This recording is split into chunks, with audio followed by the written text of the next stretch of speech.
Firman Tuhan hari ini telah diambil dari kitab Efesus pasal 4 ayat 25 sampai 32. Penulis Jemaat akan membacakannya buat kita. Karena itu, buanglah dusta dan berkatalah benar seorang kepada yang lain, karena kita adalah sesama anggota. Apabila kamu menjadi marah, janganlah kamu berbuat dosa, janganlah matahari terbenam sebelum padam amarahmu. Dan janganlah beri kesempatan kepada iblis. Orang yang mencuri, janganlah ia mencuri lagi. Tetapi baiklah ia bekerja keras dan melakukan pekerjaan yang baik dengan tangannya sendiri, supaya ia dapat membagikan sesuatu kepada orang yang berkekurangan. Janganlah ada perkataan kotor keluar dari mulutmu, tetapi pakailah perkataan yang baik untuk membangun, di mana perlu supaya mereka yang mendengarnya beroleh kasih karunia. Dan janganlah kamu mendukakan Roh Kudus Allah yang telah memeteraikan kamu menjelang hari penyelamatan. Segala kepahitan, kegeraman, kemarahan, pertikaian, dan fitnah hendaklah dibuang dari antara kamu, demikian pula segala kejahatan. Tetapi hendaklah kamu ramah seorang terhadap yang lain, penuh kasih mesra dan saling mengampuni, sebagaimana Allah di dalam Kristus telah mengampuni kamu. Mari kita mengakui iman kita, Yesus adalah Kristus, anak Allah yang hidup. Yesus adalah Kristus, anak Allah yang hidup. Mari kita saling memberi salam, kita adalah murid sejati. Amin. Judul khotbah hari ini adalah manusia baru yang menjadi berkat. Bacaan hari ini diambil dari Efesus 4 ayat 25 sampai dengan 32. Sebagai pengantar, belakangan ini saya dan saudara mengalami rasa syukur dan berbahagia. Benar? Amin. Karena kita menaikkan pentabisan bait suci melalui kasih karunia Tuhan kita dan pengabdian kita yang penuh setia dan kasih. Ini memiliki makna bahwa kita terjun sepenuhnya ke masa 237. Saya sangat menanti-nantikan masa 237. Kita baru masuk pada jadwal waktu untuk mewujudkan perjanjian, yaitu penginjilan 237 bangsa dan 5.000 suku. Tetapi di sisi lain, beberapa orang mengatakan bahwa seperti ini kita perlu istirahat karena telah melakukan pentabisan bait suci. Namun jangan tertipu. Dalam Ibrani 10 ayat 38, tetapi orangku yang benar akan hidup oleh iman, dan apabila ia mengundurkan diri, maka aku tidak berkenan kepadanya. Kehidupan beriman tidak boleh mundur. Kita harus terus-menerus naik, seumpama Raja Wali yang naik terbang dengan kekuatan sayapnya. Ketika kita berhenti, kita akan menjadi santapan setan. Dalam ayat 39, tetapi kita bukanlah orang-orang yang mengundurkan diri dari diri dan binasa, tetapi orang-orang yang percaya dan yang beroleh hidup. Kita tidak boleh mundurkan diri dari hal menyelamatkan jiwa-jiwa. Oleh sebab itu, tahun 2023 dianggap sebagai tahun permulaan. Kita akan menantang diri dengan perjanjian penginjilan 237. Jenderal Douglas MacArthur yang memimpin Perang Korea menuju kemenangan mengatakan seperti ini. Manusia tidak pernah menjadi menua hanya karena berumur. Tetapi ketika manusia kehilangan impiannya, mereka baru menjadi menua. Waktu membuat kerutan di kulit kita, tetapi ketika kita kehilangan rasa penasaran, kerutan muncul di jiwa kita. Saat kita kehilangan impian kita akan menjadi menua. Tetapi kita pasti memiliki visi dan misi perjanjian yang tepat, benar? Mari kita sama-sama mengakui visi kita, penginjilan 237 bangsa dan 5.000 suku. Penginjilan 237 bangsa dan 5.000 suku. Amin. Ketika kita menjalani kehidupan CVDIP yang memiliki visi perjanjian dan bermimpi dengan 2 perjanjian dan menantang diri dengan perjanjian, kita akan menjadi tokoh utama di masa 237. Maka kehidupan kita akan dipenuhi dengan vitalitas Injil. Melalui firman mimbar hari ini kemarin, kita menerima firman bahwa kita harus memiliki indera rohani yang berpadanan di masa 237. Menanggalkan manusia lama dan mengenakan manusia baru. Membuangkan kerangka lama lalu hidup dengan kerangka baru yang dipenuhi dengan Injil. Keluar dari hal yang palsu, hal yang lain, hal yang binasa, kemudian terukir dengan Injil dan berakar dalam Injil, dan membiasakan diri dengan Injil yang satu-satunya. Saya percaya bahwa saudara menjalani hidup yang mengenakan pakaian baru, manusia baru setelah menanggalkan pakaian manusia lama selama 1 minggu kemarin. Rasul Paulus mengungkapkan konten yang lebih terrinci yang dapat diterapkan dalam kehidupan manusia baru melalui bacaan hari ini. Yang paling penting adalah kehidupan di mana satu sama lain saling menjadi berkat. Sebagaimana judul khotbah hari ini. Menjadi berkat berarti menyelamatkan satu sama lain dan menghidupkan dan menguatkan atau membangkitkan secara rohani. Saya harap saudara menjalani kehidupan yang saling menghidupkan satu sama lain melalui firman mimbar hari ini.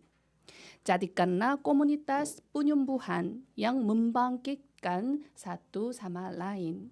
Sehingga kiranya saudara menjadi summit penyembuhan 237 untuk menyelamatkan wilayah dan saudara suku saudara sampai 237 bangsa dan 5.000 suku. Pokok bahasan yang pertama adalah kehidupan yang tidak memberi kesempatan kepada iblis. Dalam ayat 25 sampai dengan 27, karena itu buanglah dusta dan berkatalah benar seorang kepada yang lain, karena kita adalah sesama anggota. Apabila kamu menjadi marah, janganlah kamu berbuat dosa. Janganlah matahari terbenam sebelum padam amarahmu, dan janganlah beri kesempatan kepada iblis. Rasul Paulus memberikan penjelasan rinci tentang penampilan seseorang yang mengenakan pakaian manusia baru setelah menanggalkan pakaian manusia lama melalui Yesus Kristus. Di atas segalanya kita menjadi sesama anggota melalui pengorbanan yang tidak terhitung, yaitu penebusan penyaliban Yesus Kristus. Maka kita harus memiliki sikap rohani untuk mencapai kesatuan yang sempurna satu sama lain agar pengorbanan ini tidak jadi sia-sia. Yang paling penting adalah menjalani kehidupan yang tidak memberi kesempatan kepada iblis. Iblis disebut diabolos dalam bahasa Yunani yang secara harfiah berarti pemecah baji, pendusta. Saat membela pohon menjadi dua, baji adalah alat yang didorong ke tengah untuk membaginya. Setan entah bagaimana menghalangi kita dari fokus rohani pada Kristus, memecah kita ada dalam kesatuan. Saat kita tidak waspada dan memberi kesempatan secara rohani, setan langsung campur tangan dan memisahkan kita. Itulah sebabnya Rasul Paulus menasihatkan kita untuk tidak memberi kita kesempatan agar tidak tertipu oleh tipuan setan. Ada peribahasa seperti ini, yang terbaik adalah mengumpulkan informasi tentang musuhmu sebanyak mungkin. Dalam peperangan rohani, kita harus tahu strategi yang sering digunakan oleh iblis musuh. Itulah sebabnya Rasul Paulus mengungkapkan senjata seperti apa yang iblis gunakan melalui bacaan hari ini. Pertama-tama, dalam ayat 25, kita dapat melihat bahwa senjata yang sering digunakan iblis adalah dusta. Karena itu buanglah dusta dan berkatalah benar seorang kepada orang lain. Yohanes 8 ayat 44 menjelaskan mengapa dusta menjadi senjata yang digunakan iblis. Iblislah yang menjadi bapamu dan kamu ingin melakukan keinginan-keinginan bapamu. Ia adalah pembunuh manusia sejak semula dan tidak hidup dalam kebenaran, sebab di dalam dia tidak ada kebenaran. Apabila ia berkata dusta, ia berkata atas kehendaknya sendiri, sebab ia adalah pendusta dan bapa segala dusta. Singkatnya, kenyataan iblis adalah asal dusta. Ini bukan hanya dusta yang biasa. Secara rohani iblis menipu dan membuat kita tidak dapat menerima firman Tuhan dengan benar. Iblis terus berusaha dan menipu kita menjalani kehidupan yang bertentangan dengan firman Tuhan. Jika demikian, kita harus keluar dari kehidupan dusta ini dan menjalani kehidupan yang jujur di hadapan Tuhan. Itu adalah ketaatan penuh kepada firman Tuhan. Untuk itu, kita mengikuti firman mimbar selama 24 jam dan memiliki alur rohani yang sama. Waktu ketika kita memasang telinga kita pada firman Tuhan, itu adalah waktu yang tepat untuk masuknya ukiran yang baru kepada kita. Waktu ibadah adalah waktu untuk memperbaharui tabiat atau kebiasaan yang salah dan mencabut hal-hal yang palsu yang berakar kepada kita. Waktu itu menjadi waktu yang tepat untuk berakar secara mendalam pada hanya 3K. Kristus, hanya kerajaan Allah, dan hanya kepenuhan Roh Kudus. Dari berpusat pada diri sendiri, materi kesuksesan duniawi yang berasal dari Kejadian pasal 3, 6, dan 11. Itulah sebabnya waktu beribadah ini adalah waktu yang paling penting dalam seminggu dan seumur hidup kita. Kesuksesan atas ibadah harus menjadi prioritas utama dalam hidup kita. Itu adalah kehidupan yang benar di hadapan Tuhan. Lalu kita dapat menjalani kehidupan yang berpadanan di hadapan Tuhan. Dalam ayat 26, Rasul Paulus mengungkapkan bahwa senjata lain yang sering digunakan iblis adalah kemarahan. Apabila kamu menjadi marah, janganlah kamu berbuat dosa. Janganlah matahari terbenam sebelum padam amarahmu, dan janganlah beri kesempatan kepada iblis. Kemarahan dengan kata lain tidak berguna. Kita harus tahu bahwa kemarahan dan amarah menjadi saluran yang tercepat untuk membuang dan mencurahkan kasih karunia yang diberikan Tuhan melalui firman mimbar. Sebenarnya manusia tidak mungkin tidak marah. Jadi dalam bacaan hari ini, kemarahan itu sendiri tidak dianggap sebagai dosa.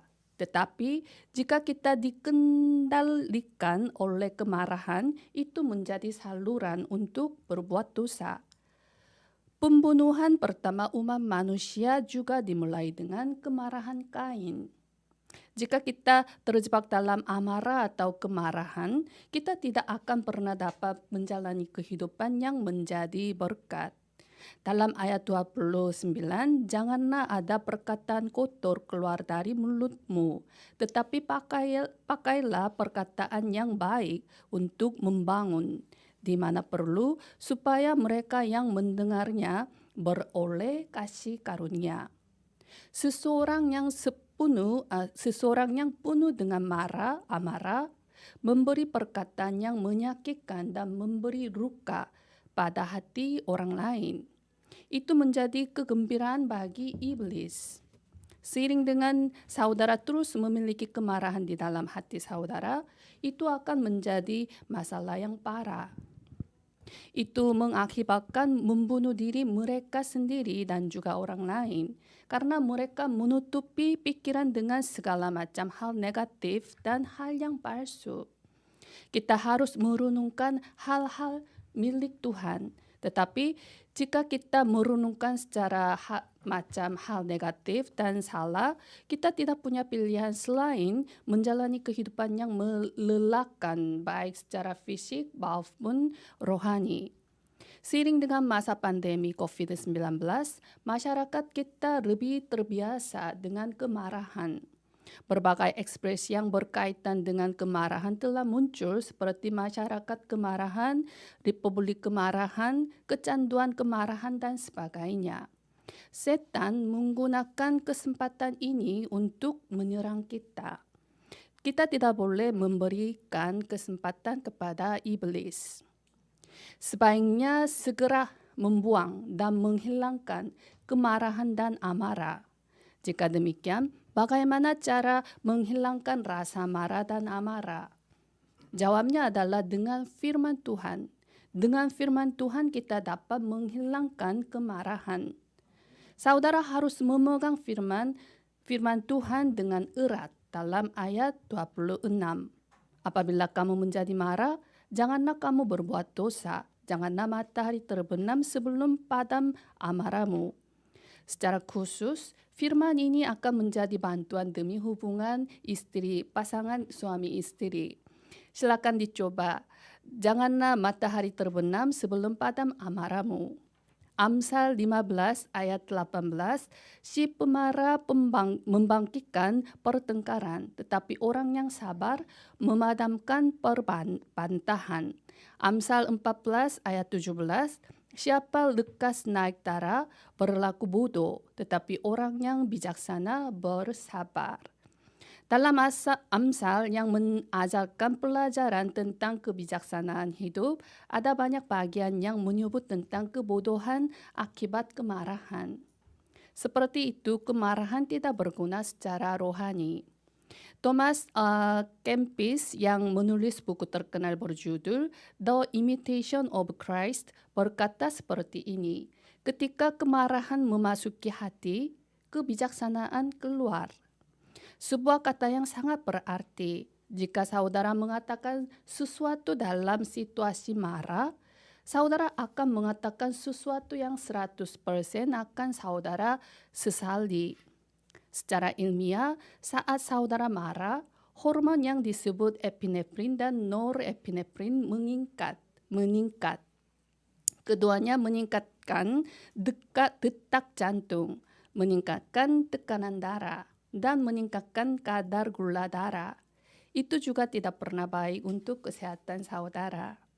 Saya memberkati setiap jemaat Indonesia serta Timur Leste dalam nama Yesus Kristus. Kiranya saudara membebaskan diri dari manusia lama, dusta, dan kemarahan yang memberikan kesempatan kepada iblis dan hidup sebagai manusia baru yang menjadi berkat. Amin. Pokok bahasan yang kedua adalah kehidupan yang berkenan kepada Roh Kudus. Dalam ayat 29 sampai dengan 30, janganlah ada perkataan kotor keluar dari mulutmu, tetapi pakailah perkataan yang baik untuk membangun, di mana perlu, supaya mereka yang mendengarnya beroleh kasih karunia. Dan janganlah kamu mendukakan Roh Kudus Allah, yang telah memeteraikan kamu menjelang hari penyelamatan. Rasul Paulus menjelaskan bahwa kita harus membebaskan diri dari tindakan yang mendukakan Roh Kudus supaya beroleh kasih karunia. Dengan kata lain, ketika kita menjalani kehidupan yang berkenan kepada Roh Kudus, kita dapat menjalani kehidupan yang menjadi berkat. Dalam ayat 31, Rasul Paulus mengungkapkan unsur-unsur kehidupan kita yang mendukakan Roh Kudus. Segala kepahitan, kegeraman, kemarahan, pertikaian, dan fitnah hendaklah dibuang dari antaramu. Demikian pula segala kejahatan. Kepahitan mengacu pada perasaan yang terus-menerus mengkritik orang lain dengan tajam.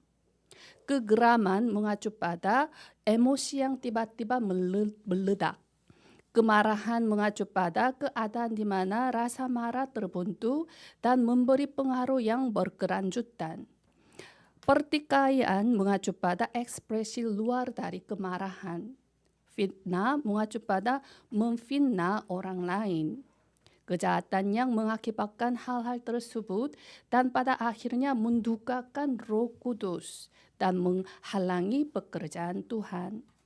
Rasul Paulus menekankan bahwa kita harus melepaskan diri dari manusia lama dan menjalani kehidupan saling mengampuni yang memahami satu sama lain di dalam Kristus.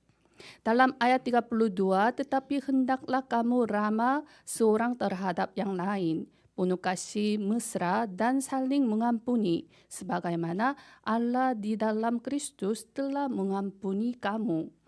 Kehidupan yang berkenan kepada Roh Kudus adalah kehidupan pengampunan. Sebagaimana Tuhan mengampuni kita di dalam Kristus, kita pun menjalani kehidupan pengampunan dalam semua hubungan kita. Dalam 1 Petrus 3 ayat 9, dan janganlah membalas kejahatan dengan kejahatan, atau caci maki dengan caci maki. Tetapi sebaliknya, hendaklah kamu memberkati, karena untuk itulah kamu dipanggil, yaitu untuk memperoleh berkat. Saya harap saudara menjadi seorang manusia rohani yang memiliki bujana yang besar dan bersih. Silakan melihat orang lain dengan mata Injil, dengan perspektif yang menyelamatkan atau menghidupkan jiwa. Silakan melihat baik diri saudara maupun orang lain. Ketika kita mengucapkan perkataan yang menguatkan dan melakukan tindakan yang menjadi berkat, Roh Kudus yang diam di hati kita berkenan. Amsal 27 ayat 21, kui untuk melebur perak dan perapian untuk melebur emas, dan orang dinilai menurut pujian yang diberikan kepadanya.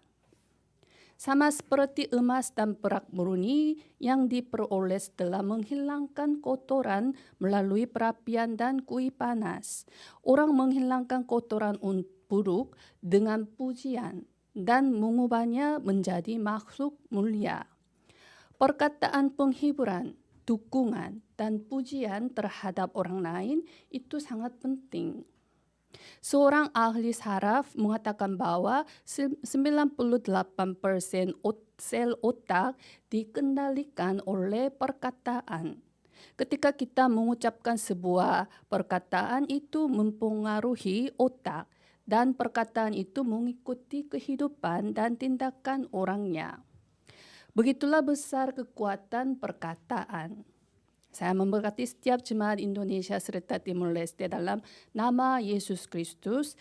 Kiranya saudara dapat memiliki bukti yang menikmati berkat-berkat komunitas Injil yang menghidupkan satu sama lain. Sehingga saudara menjalani kehidupan yang berkenan kepada Roh Kudus melalui perkataan yang menyelamatkan jiwa dan tindakan yang menjadi berkat. Amin. Sebagai kesimpulan, menjalani kehidupan yang menjadi berkat tidak mudah. Ketika kita mempraktikkan dalam hidup, ketika kita menerapkan satu hal pun dalam hidup kita, perubahan hidup kita akan terjadi. Saya harap saudara menangkap satu perkataan dan satu kalimat dalam ibadah ini. Lalu praktekkan satu hal tersebut dalam hidup saudara. Pada waktu itu saudara akan mengalami kasih karunia Tuhan yang luar biasa dan berdiri sebagai saksi penggenapan firman mimbar. Saya memberkati setiap jemaat Indonesia serta Timur Leste dalam nama Yesus Kristus. Kiranya saudara melepaskan diri dari pikiran duniawi yang tidak berguna dan menerapkan perjanjian yang bermanfaat bagi Injil. Sehingga saudara selalu menang dalam peperangan rohani melawan iblis. Dan kiranya menjadi berkat yang berkenan kepada Roh Kudus. Mari kita berdoa.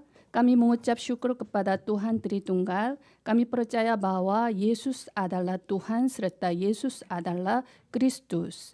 Karena kasih karunia oleh iman, kami telah menjadi anak-anak Tuhan. Kiranya kami dapat menjalani kehidupan yang tidak memberikan kesempatan kepada iblis.